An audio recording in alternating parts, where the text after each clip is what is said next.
listening to the 1 Hour Stories podcast with me, Paddy Johnston. Me, Rob Sherman. Me, Rob Gordon.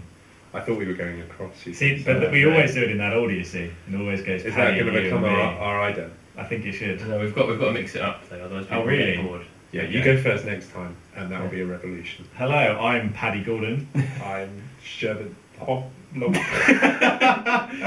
Sherman Hobnob. Sherman Hobnob. Hobnob. Oh, Hobnob. Yeah. They sound much nicer than Hobnobs, which, as we all know, are the worst biscuit. No, they're not the best biscuit, Paddy. We've had this What is the discussion. worst biscuit, though? Apart from that.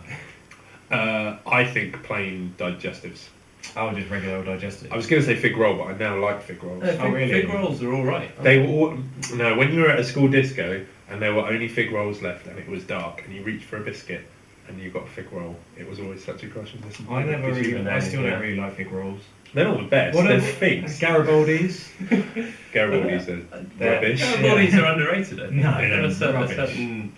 If it hasn't got chocolate, piss off.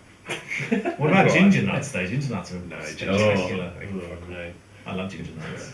I would eat a bathtub of ginger nuts. No, you wouldn't. You'd die. You are listening die to happily. the Biscuit Criticism podcast.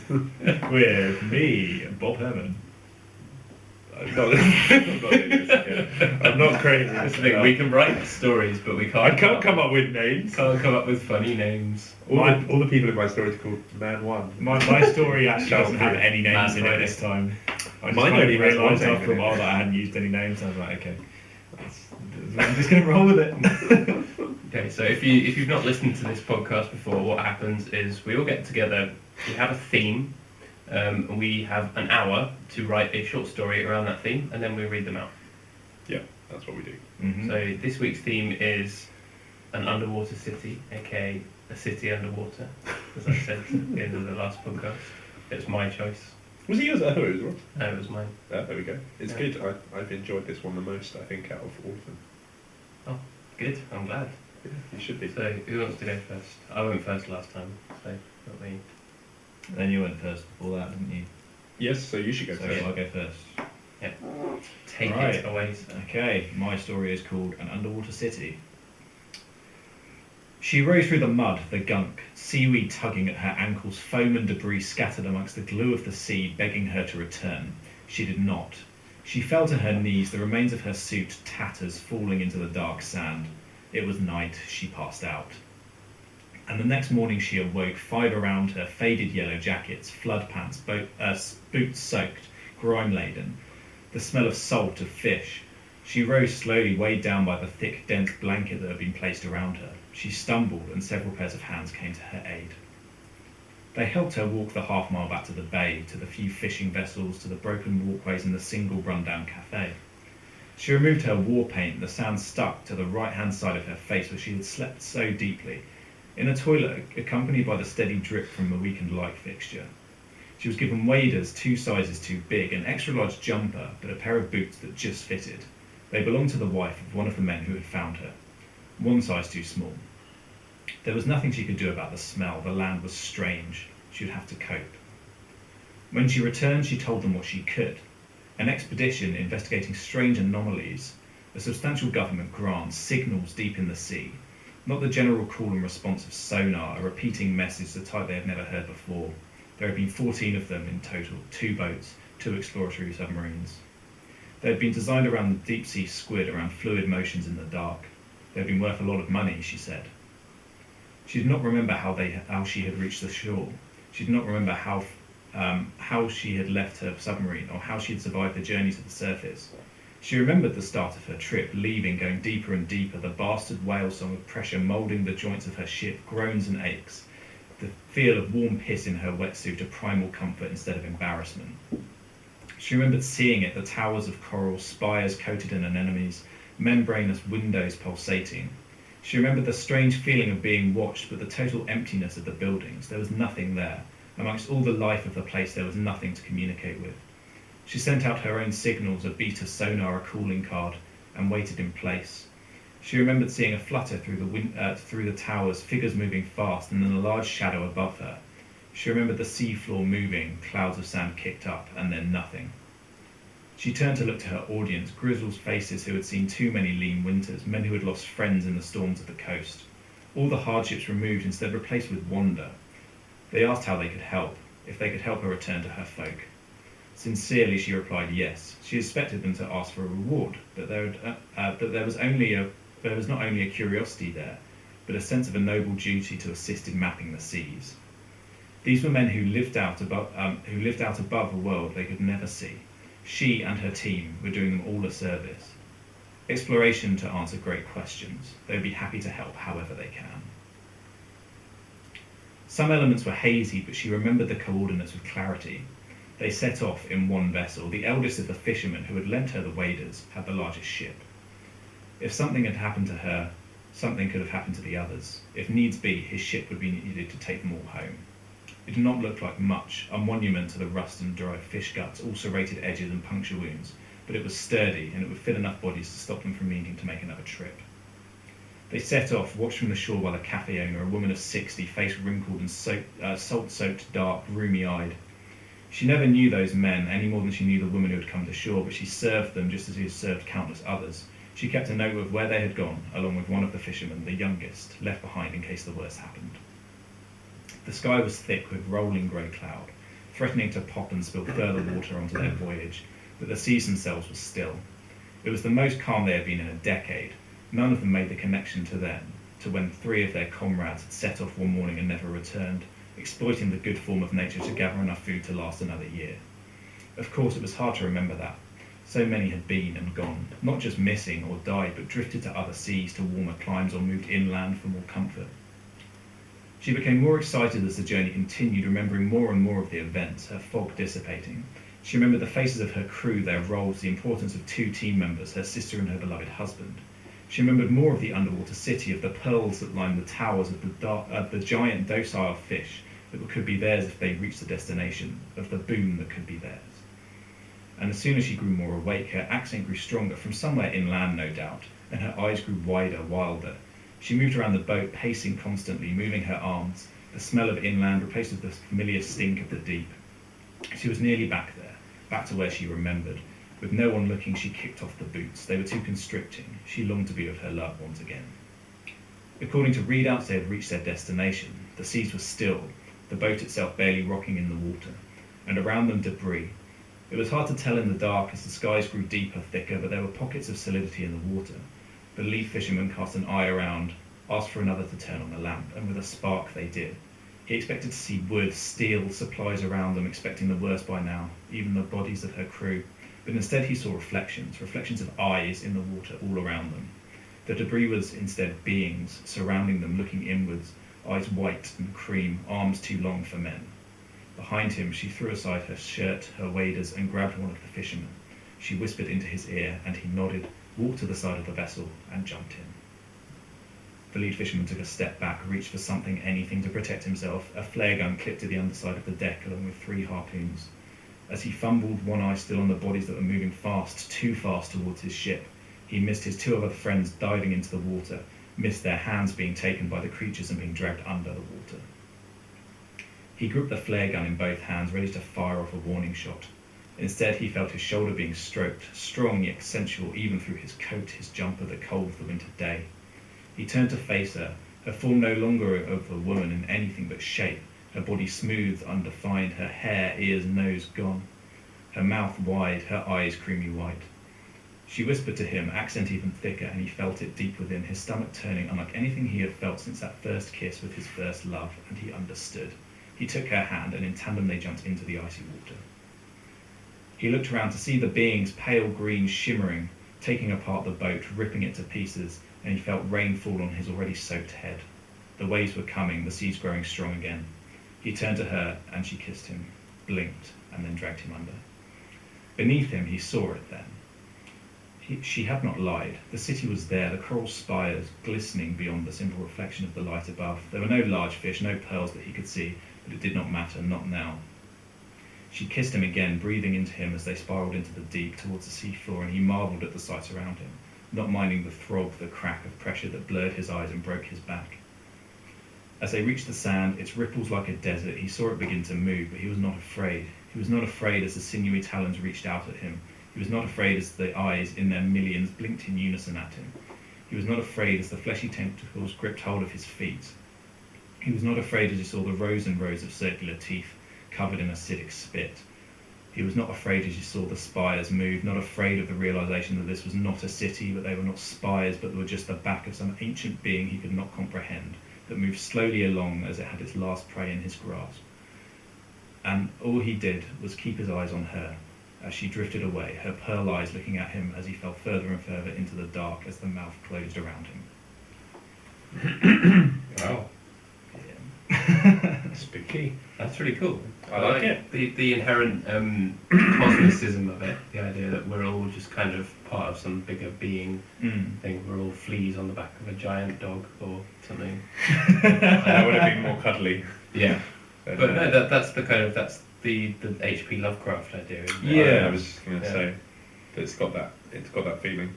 I liked the line about pissing in her suit was for comfort, not, and she wasn't embarrassed about it. I thought that stood out for me. I thought that was a nice image. Yeah. There's lots of very nice images in it. So the imagism of it was nice, and I think this theme, I wanted us to have something where we could really go off on one on describing things. Yeah. It was great. Did that well. That was really cool. I tried to be a bit less comedic this time. Everything I've done up to this point is quite black comedy. Yeah. I tried to go for something a little bit. It was horror. Yeah. It was Straight more purist horror. Yeah. Yeah, I liked it a lot. It was horror, but I didn't feel at the end that it was totally horrible. It felt like he was at peace with the mouth closing around him. At least he'd kind of resigned himself to it. Yeah. Which I guess you don't really get in horror, or do you? I don't know. I think you can do. You can do. You two are more into horror than me, so. Well, it's more about, I suppose, one of the tenets of horror is making it's fear of the unknown and making the normal not normal. And the sea, I suppose, is such a good touchstone for that. Because, Yeah. we don't understand it. We only have mapped a small part of it. I was thinking towards the start of that, when you were talking about submarines, has there been a book or a horror film set on one of those deep sea submersibles? Because that would be really scary. Yeah, there's this quite bad horror movie. Of course it's bad. Starring Zach Galifianakis. And it's about a World War II submarine that gets haunted. Zach Galifianakis? Yeah, he's in it. He's got a minor We role. have to watch that. It's That sounds quite amazing. bad. But there's also, The Abyss, the James Cameron movie, does it quite well.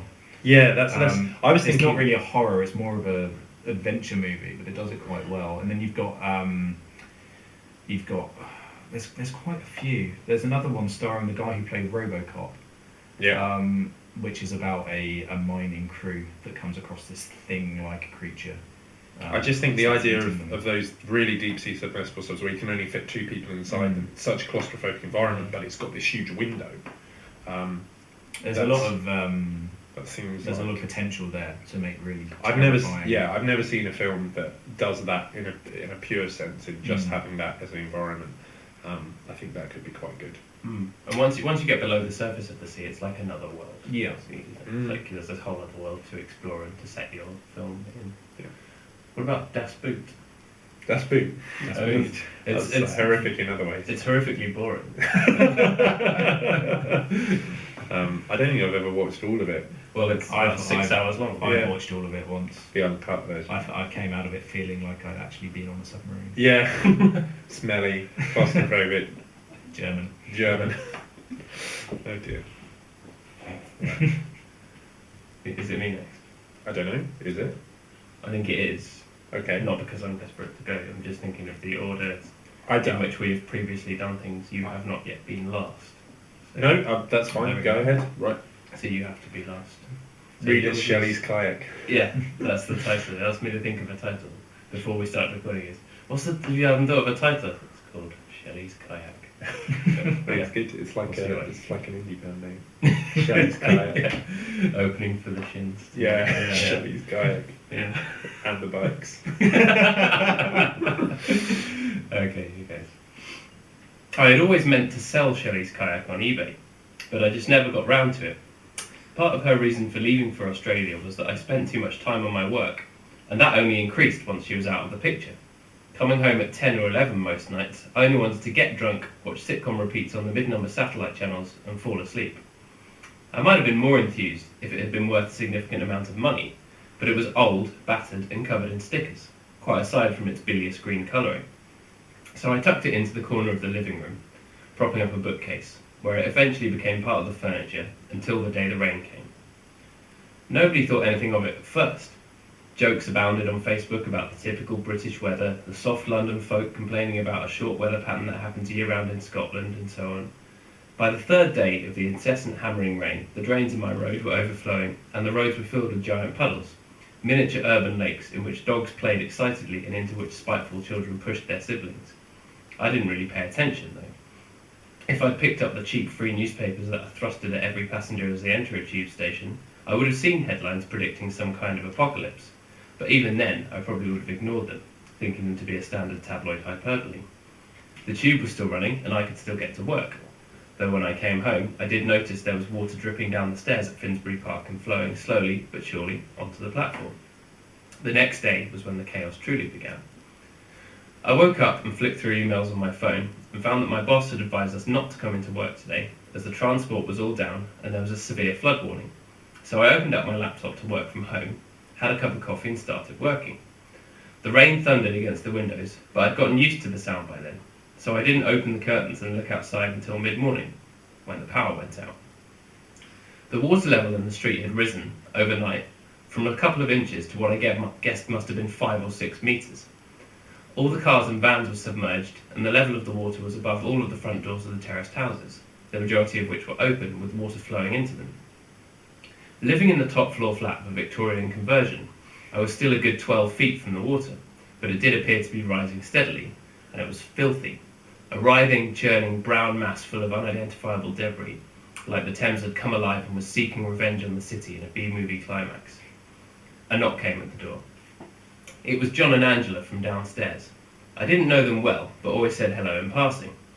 They were pale and visibly shaking, and didn't speak right away, so I ushered them in silently and went to put the kettle on, before remembering the power was out. I still had gas, so I put a pan of water on the hob and sat down at the table with them. "We didn't think it would get this bad," said John. "I know," I said. "I've been really busy with work this week, haven't really been following the news or anything.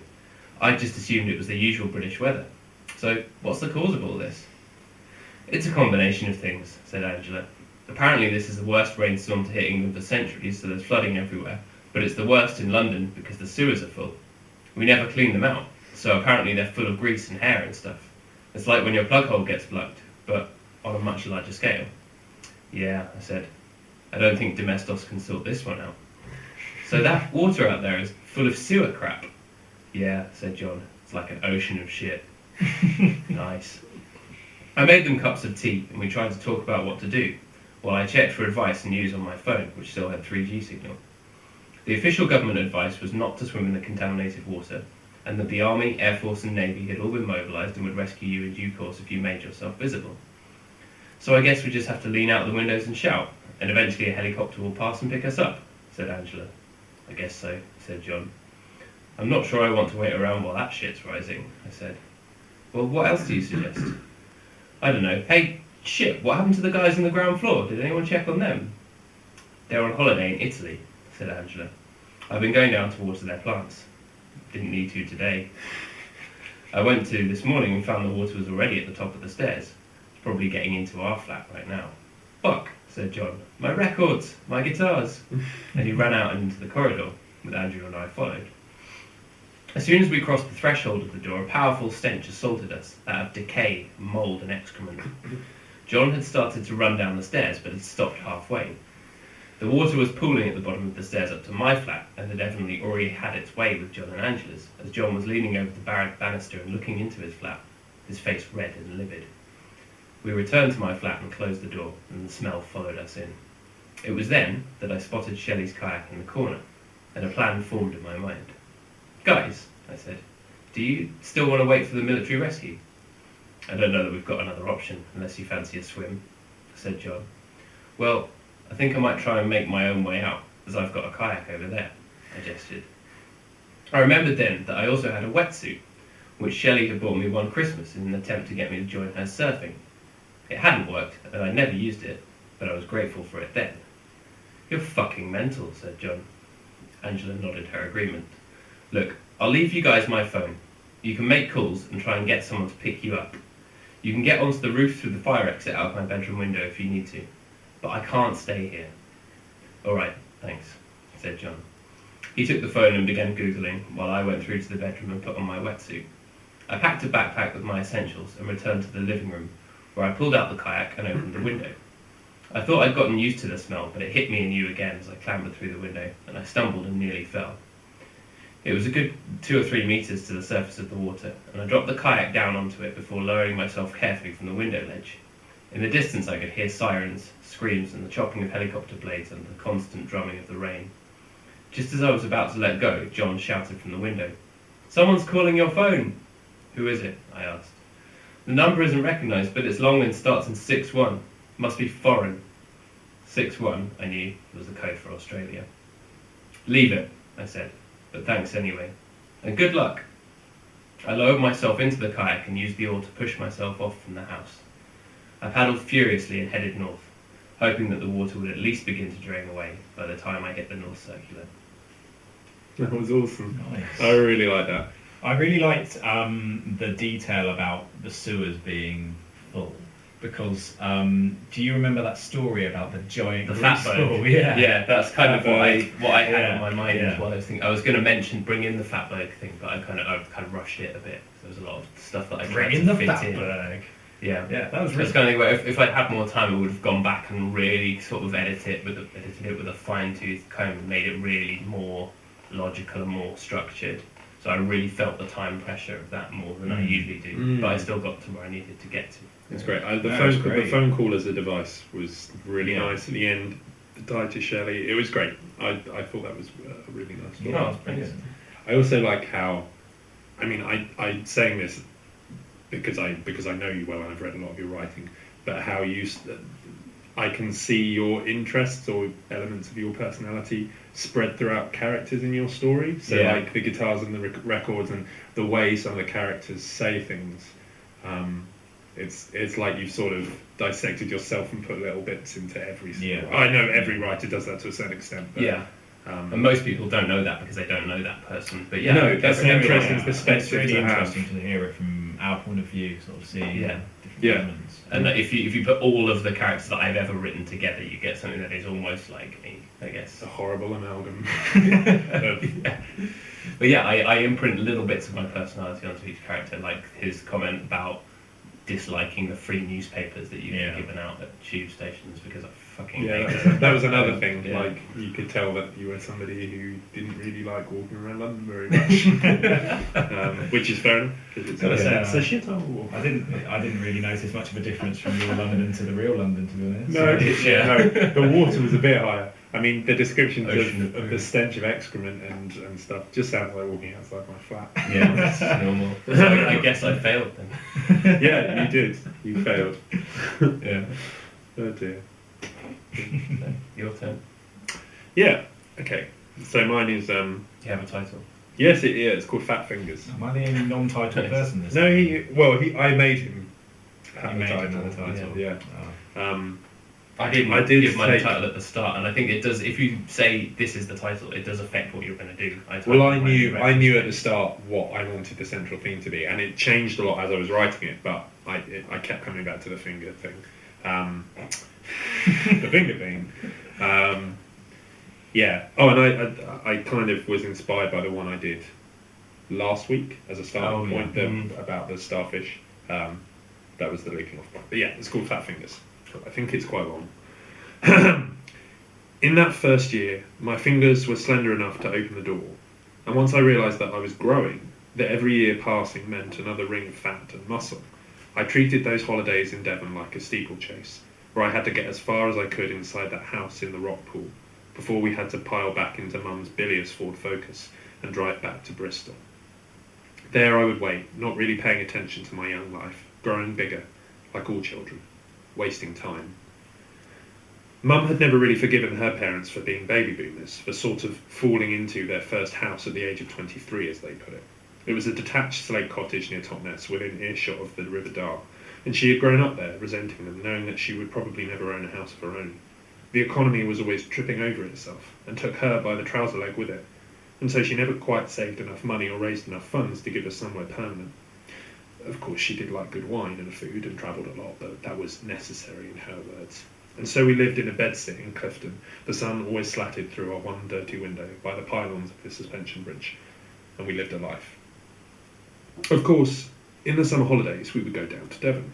My grandparents lived there until their death, and we would make the journey a day after school broke up, the whole way Mum making augurs as to which hideous plants they would have planted in the driveway. They always did things wrong, and she would draw them in the palpy dust on the dashboard. That first year, it was a palm tree that she predicted, and she was right. As we pulled up the driveway, it stood in its own circular lawn like a roundabout fluttering in the air off the Atlantic. After her own mother died, and her father went away to a home and the house was done up as a holiday cottage, which we had to rent from the new smug Turkish owners, Mum would take to kicking that palm tree firmly in its roots every time we came. I'm not sure Grandad could have taken such a shoeing, so we should have been grateful, I suppose, that the tree got it instead. It was only a 10-minute walk along the A road to the nearest beach, and it was not a handsome one. A whole caravan park had collapsed into the sea the year before I was born, and they still found windbreaks of yellowing plastic or faux driftwood of formica in the sand. The cliffs were not high enough, the dunes were receding in line with Grandad's hair, and the wind always made the sunshine entirely pointless. But myself and my sister always loved it there. We would build sandcastles, but smooth off their battlements in order to replicate the modern architecture we saw on television, and chase each other in the swash, swearing the worst swears we could think of. The worst that I could think of, I remember, was, "Damn shorts!" First said breathlessly when I could not put on my costume one year, and thereafter, and ever after, we would scream it at each other over and over and giggling at Mum's obliviousness. The rock pools could not be seen from the main beach. Stop. Oh no. What happened? It crashed. Okay, I was at the start of You can a go paragraph. through the rock pools. Yeah, that's fine.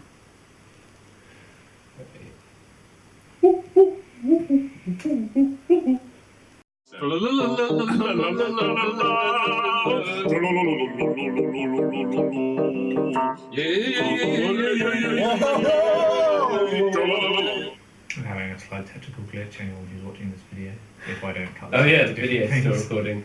Hello. Hello. We should make a technical difficulties slide. We like should. on television Yeah. with the With clown. some jazz. The clown. I could The use the- clown. I You could get a use- little girl with a blackboard. I could use the 8-bit versions of our heads again. Yeah, that'd be quite good actually. Technical difficulties. Yeah. Stand by. Yeah, you can start. Okay. The rock pools could not be seen from the main beach. You had to clamber around a pavement of bitter black volcanic rock, where the waves could lick your calves, before ascending to the terrace where they were formed by the boldest spray. That first year we braved them, climbing up and into the first as if it was a hot bath. Tamsin wandered off to find crabs to torture.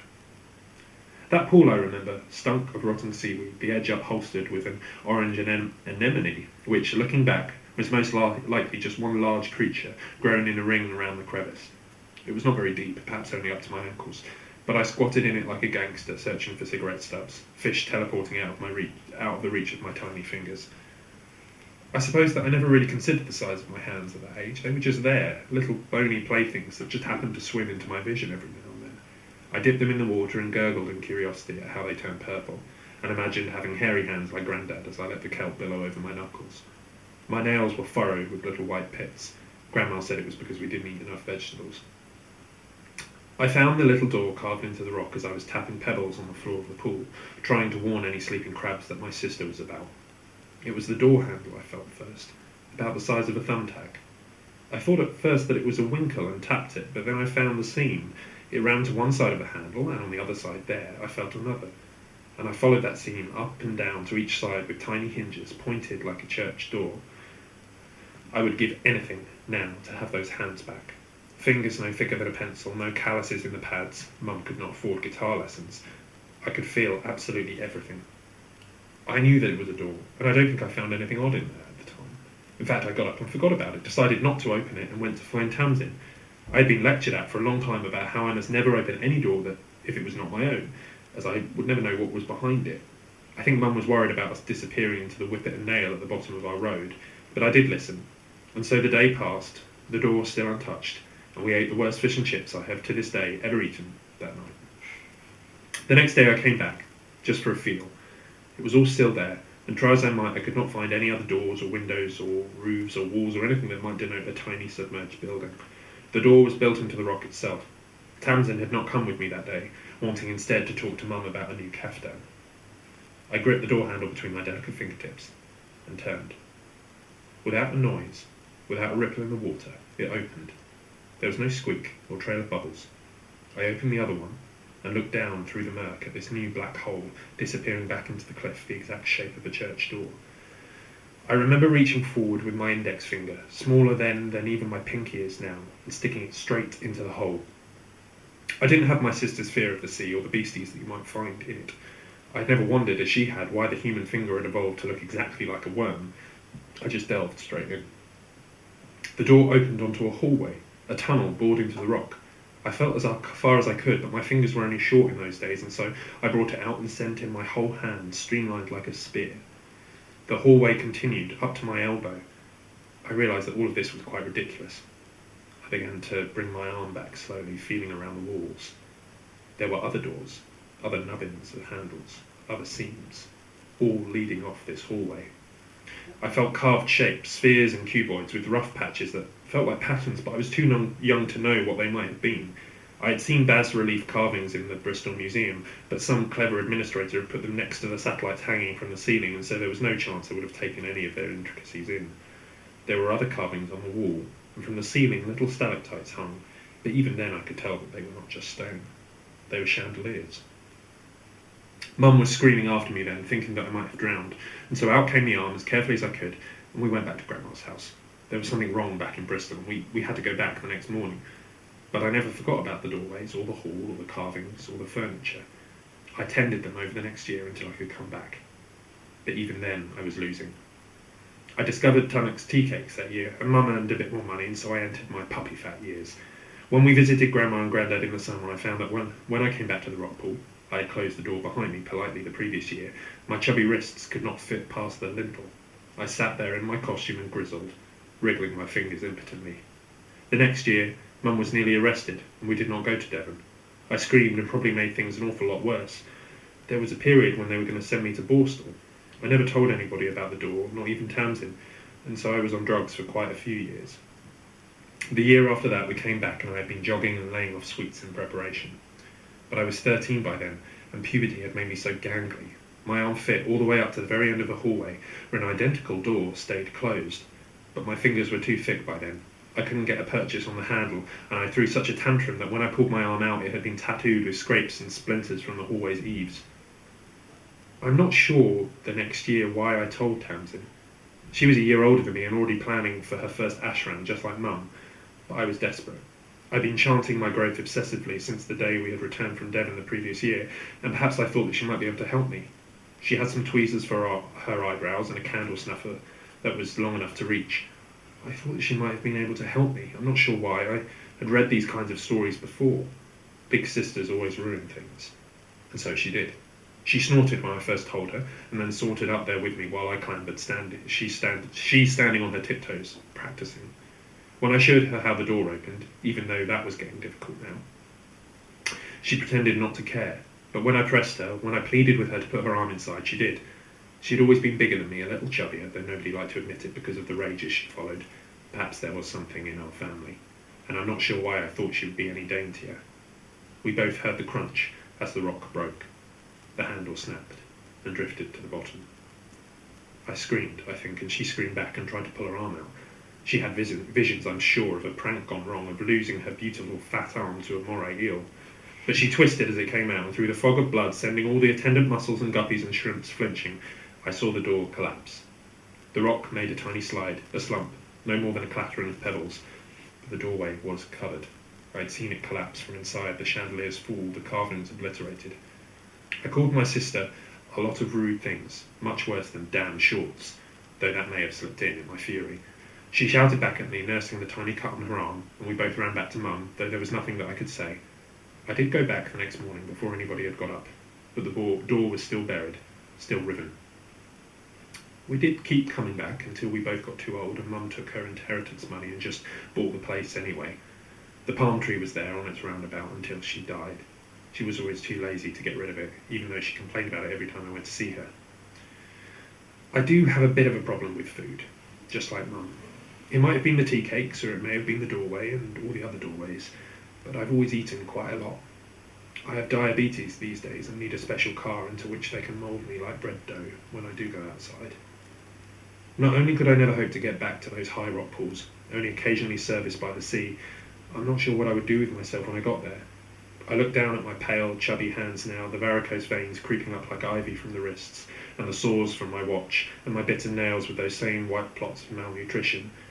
I know that even that first door would be impossible. I can just picture the rock pool itself, and even that seems too small now. I'm too clumsy for all that nonsense. Mum will be 80 next year, and the house with all its tiny interfaces, the tiny knobs on the cooker, the slender banister, the minute buttons on the phone is a mess. I can't clean it. Tamsin lives in South America. I can't afford a cleaner. I'm thinking that I might pop Mum in a home just to be safe. She never liked the house anyway. It reminded her of Grandma and Grandad. A nice home. One with a ramp for me and good food. Somewhere where the phones have big buttons and the door handles aren't so fragile. I broke the one in the French door last time I visited. Somewhere posh. She's never lived anywhere posh before. Somewhere with a chandelier. Oh. That was very evocative of childhood. I spent childhood in the beach like that. Yep. Summers rooting around trying to find stuff. Find tiny doors. Find tiny doors, yeah. I found there was all these little minutiae which were fantastic, like the caravan park, which became debris floating in the sea rather than driftwood and things like that. Yeah, there's that distinct feeling of British countryside, I think, that you get when you go to a British beach, and it's just a bit shit. It's beautiful, but it's got that shit Englishness to it. Yeah. That's I think everyone who's lived in this country or has ever been to a beach, you instantly get it. You get the caravan. It's the equivalent of looking over like the Sussex Downs, and in the distance you can just see a white van man driving past St George's Cross. Yeah. Or a Greggs. Yeah. A distant Greggs instead of a castle. That was much more like something that I would write than what you would write. Well, exactly. That's what I write when I'm not doing. I was surprised. I mean, there wasn't so much of the kind of supernatural or the more stuff outside of our own immediate sphere of experience as white men living in England. I mean, you usually write quite a lot outside of that, and I usually write firmly in that. And it was like, there was this hint of magic realism going on with the doorway, I found. There's more the sort of wonder about what is on the other side that you feel through the characters as well. I thought it was very powerful. It wasn't really the doorway wasn't really it was important, but it wasn't. Yeah, it's more about the character. I think I thought it was going to open and then a load of eels were going to come and talk to her and take her away. Yeah. Well, I can see why you would have expected that, but I think I made the conscious decision last time that I didn't really want to do anything supernatural because I was getting a bit sick of it, and I was in that mode, and I thought it'd be good for me to get out of it and to write something more realist. And I think that's why I enjoyed this one so much, is because I did something more realist and less dread, full of dread and horror. Yeah. That's cool. Not that there's anything. I hope I picked up from your slack. You can have all my horror, and Paddy and I will just write it out. Nice middle class upbringings. So the theme next time is tea rooms. Tea rooms. Tonics, tonics, tea cakes. Yeah. We can't get too domestic. No. Who's I know we're doing the Christmas one next, but the next one's going to be a Christmas special. But who does the theme after that? I suppose we can decide. Yeah, do we want to decide that now, or should we decide that during the Christmas? Let's decide it depends on when we're going to do our next guest fan one, isn't it? That's true, yes. As well, but yeah, shall we decide? We have not planned that. Yeah, whose turn is it? It's my turn. It's your turn. But I will decide something after the Christmas special, I think. Cool. Okay. Cool. I'll keep yours. That's fine. Cool. So thank you very much for listening, and we'll see you again in a couple of weeks. To play us out, we have the new Times and Kings single. We're going to start using this as a promotional vehicle for our music. Yes. Anything we do that is sound. Yeah.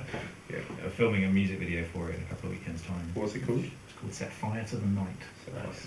It sounds like it would be an excellent montage song for an 80s action movie. Yeah. Does it go like that? Pretty much, actually, yeah. That's I'm really entitled, close. can I be entitled to King? I think you should be, Yeah. definitely. Yeah. I can imagine over the credits of like Con Air or something. Yeah, exactly. Or like Top Gun. Yeah. Anything with planes. Playing to the theme. Fighter Yeah. pilots and jets. Yeah. Yeah. So, yeah, that's what you're going to hear after this. Thanks for tuning in. Bye.